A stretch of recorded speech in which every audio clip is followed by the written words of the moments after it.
this video, I'm going to teach you how to use lock in Basketball Zero. It's a very easy process, so make sure to follow along. Lock is a legendary style available in Basketball Zero. So in order to acquire it, you go over to the Styles tab and you can use your normal odds spins to acquire it at a 2% chance. So there's a 2% chance of getting a legendary style, which can be Lock or one of these other ones. If you look at the lucky odds, you will have a 92% chance of getting a legendary, with one of these four being Lock. Lock is a defensive specialist, all about defense and controlling the paint.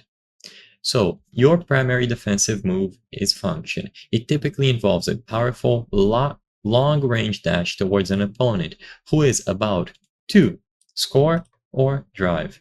So you can intercept these players. On defense, use this ability to close the gap on shooters or to quickly contest a player driving for a dunk or layup. Anticipate the opponent's move.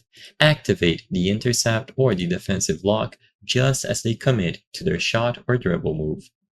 This ability often provides a high chance of a guaranteed block or steal. You will have also the hands up on your base moveset, which generates a force field around you, allowing you to block any shots for 3 to 5 seconds. The only thing that it cannot block is Sniper's Perfect Arc, so you must jump to block it. You will have some tags, and you have your Awakening moveset. You have only Defender, Clamps with 2 variations, and Barrier as your Awakening.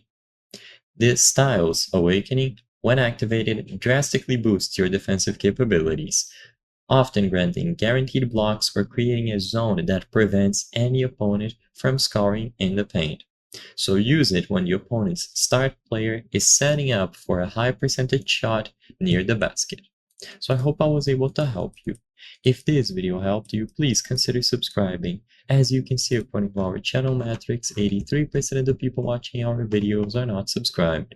By subscribing, you can help us make higher quality videos. Thank you for watching, and I'll see you on the next one.